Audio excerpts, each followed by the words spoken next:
Hello everyone, स्वागत है आपका आपके अपने यूट्यूब चैनल लाइव नॉलेज पर।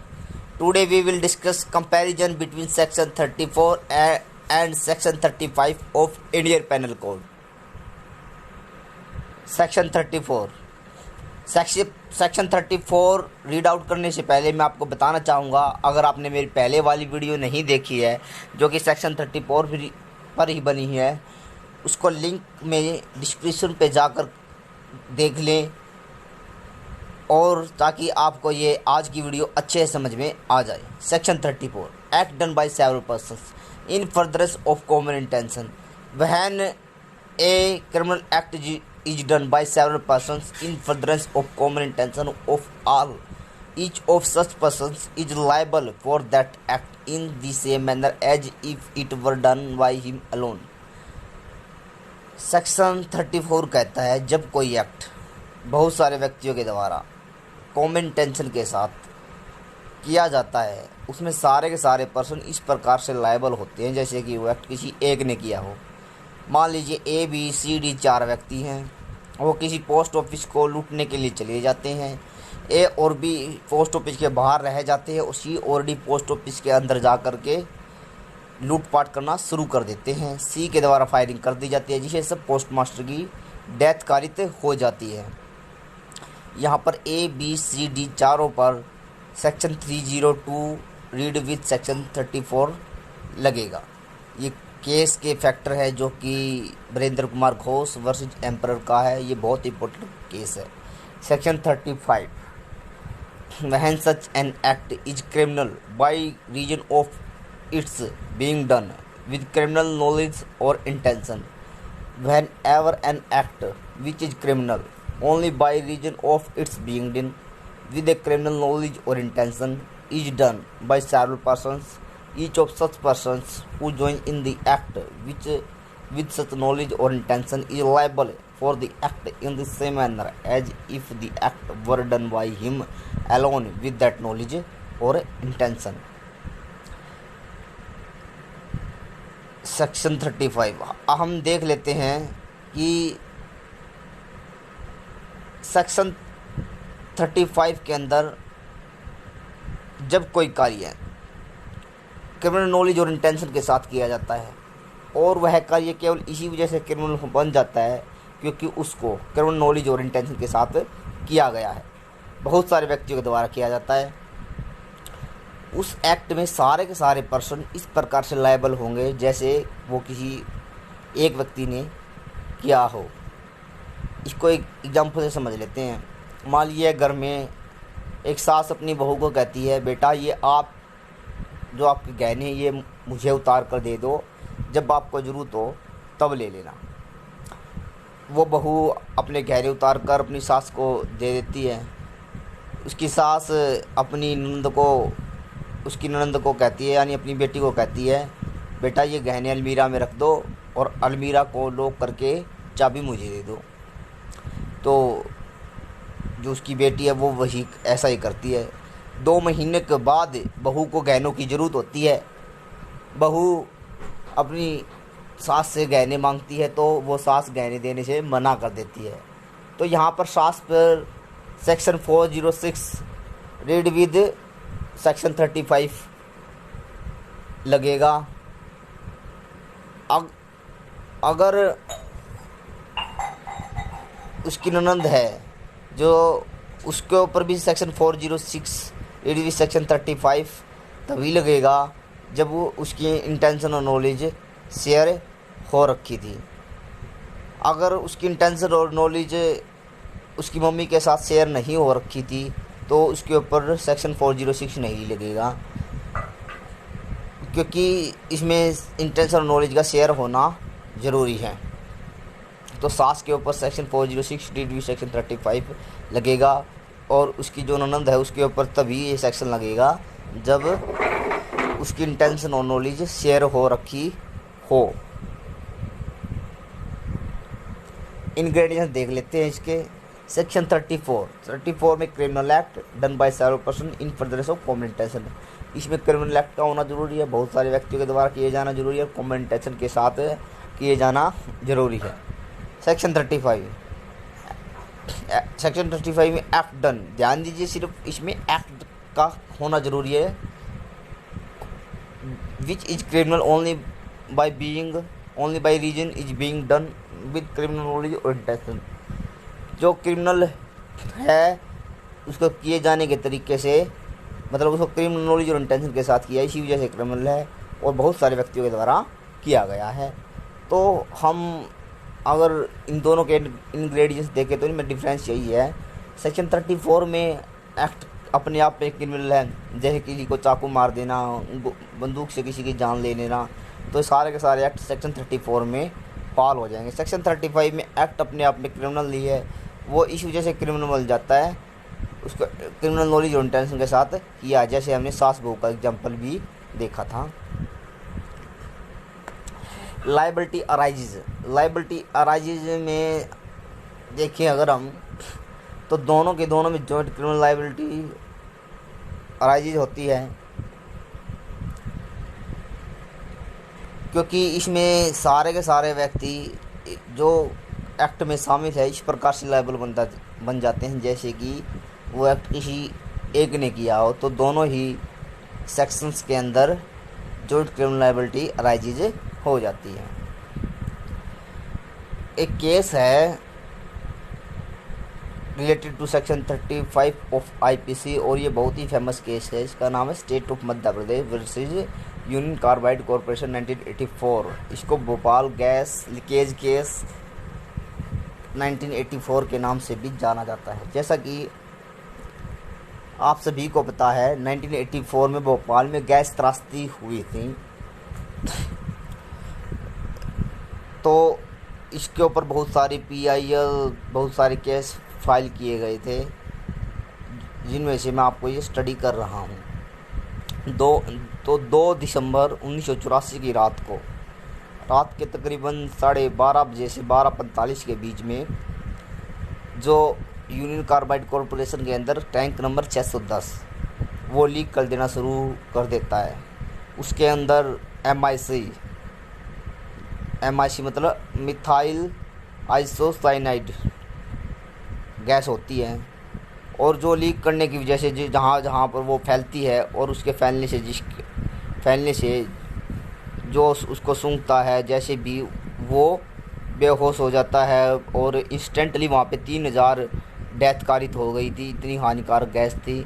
और अगर टोटल इंजर्ड पर्सन की बात करें तो इससे लगभग 6 लाख लोग प्रभावित हुए थे, और अगर टोटल डेथ की बात करें तो इससे लगभग 30,000 डेथ हुई थी, क्योंकि कोई मेडिकल में कोई मरा था, तो मतलब लगातार। और भोपाल के लोग तो अब भी ये मानते हैं कि मतलब उस टैंक की वजह से जो उसका मिक्सचर था वो ज़मीन के अंदर चला गया, और आज भी वो पानी के द्वारा थोड़ा जहर पी रहे हैं। तो जो नज़दीकी पुलिस स्टेशन था वो CO म्यूटो के द्वारा अपने आप FIR दर्ज करके इसमें छानबीन करना शुरू कर देता है। बाद में यह केस CBI को सौंप दिया जाता है। CBI इसकी जांच करना शुरू कर देती है। इसमें 12 लोगों को दोषी बनाती है। इसमें जो मैनेजमेंट के कुछ व्यक्ति थे जो भोपाल में ना होकर बम्बई में रहते थे, उस घटना के वक्त में भी वो बम्बई थे, वो भी दोषी बनाए जाते हैं। वो सेक्शन 35 के तहत दोषी बनाए जाते हैं, क्योंकि उनको नॉलेज थी और इंटेंशन थी, क्योंकि यह हम आगे शेयर करेंगे। तो एक साइंटिफिक एनालिसिस कमेटी गठित की जाती है। वो साइंटिफिक एनालिसिस टेक्निकल ग्राउंड पे चेक करना था कि ये जो त्रासदी हुई है, ये घटना घटी है, इसके रिसाव का कारण क्या था।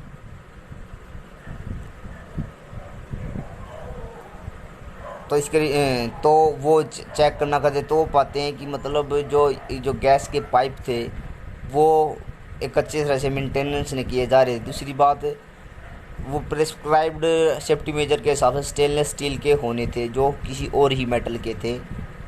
तीसरी बात, वहाँ पे 3 टैंक थे, 610, 611, 619।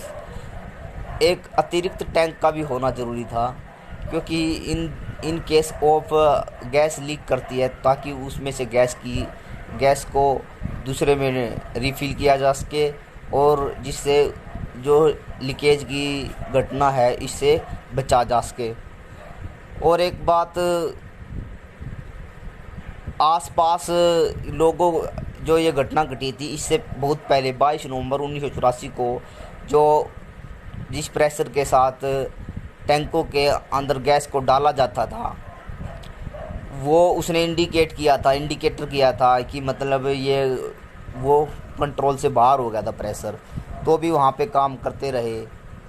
तो चौथी बात, आसपास के इतना टाइम था 22 नवंबर 1984 से 2 दिसंबर 1984 के बीच में कि आसपास के लोगों को सूचित किया जा सकता था कि मतलब ये घटना हो सकती है और ये गैस फैल सकती है, ऐसे ऐसे कोई घटना घटित हो सकती है, ये कंट्रोल से बाहर है, तो लोगों की जान बचाई जा सकती थी। तो इन सभी फैक्टर को ध्यान में रखते हुए एक वरदाराजन के द्वारा एक कमेटी गठित की गई थी जिसके हेड वरदाराजन थे। उन्होंने एक रिपोर्ट सबमिट की थी। ये सारी की सारी बातें जो मैंने आपको बताई हैं, टेक्निकल ग्राउंड किन कारण से वो लीकेज हुई थी, ये सारे के सारे ग्राउंड कंपनी के बेस के ऊपर फेलियर पाए गए जिससे ये लीकेज का कारण बनी। ऐसा माना जाता है कि लोहे और जो पानी के पार्टिकल थे वो मिल करके टैंक के अंदर चले जाते हैं जिससे वो लीकेज का कारण बन जाते हैं। तो वरदाराजन ने अपनी रिपोर्ट सबमिट की, उसमें उसने इसको दोषी माना। तो कोर्ट ने भी वो देखा, तो कोर्ट ने भी बोला कि 12 लोगों को इसमें दोषी बनाया। कुछ ने तो जो टॉप मैनेजमेंट थे जो मुंबई में थी भोपाल में ना होकर, उन्होंने बोला हमें तो इसका पता ही नहीं था। तो कोर्ट ने सेक्शन 35 का हवाला देते हुए ये बोला कि मतलब आप इससे नहीं बच सकते, और वहाँ पे एब्सोल्यूट लायबिलिटी का कॉन्सेप्ट भी आया। तो कोर्ट ने बोला कि मतलब आप इनसे नहीं बच सकते क्योंकि आपको नॉलेज थी, समय रहते हो आपको सूचित किया गया था, आपको सारी की सारी जो घटना घटित हो सकती है इसका नॉलेज थी, बाय फ़ोन कैसे भी आपको तलब था, तो आपकी नॉलेज और इंटेंशन इसमें शामिल है। हालांकि वो लोग वहाँ पे नहीं थे, बम्बई में थे, तो उनको भी 12 लोगों में वो लोग भी शामिल थे। जो कंपनी का डायरेक्टर था एंडरसन, उसको भी इसमें बंदी बना दिया गया। इसमें अगर सेक्शंस की बात करें तो section 304 section 304A, section 325, section 326, section 409, read भी सेक्शन 35 लगे थे। तो इनके तहत सबको दोषी माना गया। क्योंकि सेक्शन 409 लगने का कारण यहाँ था क्योंकि उससे जो गैस फैली थी उससे आसपास के लोगों के साथ साथ आसपास के जो जानवर थे, गाय भैंस बकरी जो भी जानवर थे वो भी 2500 के आसपास 2544 वो भी मर गए थे। तो दोषी मानते उनको सज़ा सुनाई गई। हालांकि 12 में से 7 लोग कोई सज़ा हुई, और जो 5 थे उनमें एंडरसन जो कंपनी का मालिक था, इतनी बड़ी घटना के पीछे था, वो सीबीआई ने उसको अरेस्ट भी किया और अरेस्ट करने के बाद वो 6 घंटे के अंदर जमानत लेकर वहाँ से निकल गया और यूएस से शिफ्ट हो गया, वहीं पे रहने लग गया। हालांकि बाद में कोर्ट ने एब्सोल्यूट लायबिलिटी का हवाला देते हो कि कोई भी इससे बच नहीं सकता, आपको कंपलसेट करना पड़ेगा, act of God act of stranger नहीं चलेगा। कि मतलब आपको जब पता है कि मतलब कोई डेंजरस चीज़ का आप व्यापार कर रहे हो तो उसमें act of God act of stranger का नहीं चलेगा, क्योंकि आपको जो संभावित घटना थी इसकी नॉलेज थी। तो 1989 में सुप्रीम कोर्ट ने 750 करोड़ रुपए ग्रांट कंपलसेट करने के लिए यूसीसी को बोला, और यह ऐसा माना जाता है कि मतलब 30 हज़ार रुपये बंदों को भोपाल गैस त्रासदी में जो बंदे हैं वो शामिल थे उनको हिस्से में आए हैं। तो ये वैसे अपने आप में अमाउंट बहुत कम है। आगे बढ़ने से पहले मैं आपको कहना चाहूँगा, आप मेरे चैनल लाइव नॉलेज को सब्सक्राइब कीजिए, वीडियो को लाइक कीजिए, बेल आइकन को प्रेस कीजिए। एक बार पूरे लेक्चर का क्विक रिकैप कर लेते हैं। तो आज हमने जाना सेक्शन 34 और 35 के अंदर क्या डिफरेंस है। आज हमने जाना कि मतलब सेक्शन 34 और सेक्शन 35 के अंदर मेनली डिफरेंस यही है कि मतलब सेक्शन 34 के अंदर जो एक्ट अपने आप में क्रिमिनल है, जैसे किसी को चाकू मार देना, किसी की बंदूक चलाकर जान ले लेना, और सेक्शन 35 के अंदर एक्ट अपने आप में क्रिमिनल नहीं है। हमने सास और बहू का एग्जाम्पल भी लिया था। इसके बाद हमने एक केस जाना state of Madhya Pradesh versus UCC का, जिसके अंदर हमने एब्सोल्यूट लायबिलिटी का कॉन्सेप्ट जाना कि मतलब कोई भी इसमें अपनी लायबिलिटी से नहीं बच सकता है, वो एब्सोल्युटली लायबल हैं। मतलब act of stranger, act of God, इसके लिए कोई एक्सक्यूज़ नहीं है क्योंकि उनको पता था ऐसा हो सकता है। तो ये हमने आज सब जाना। आशा करता हूँ आपको ये लेक्चर अच्छा लगा होगा। धन्यवाद।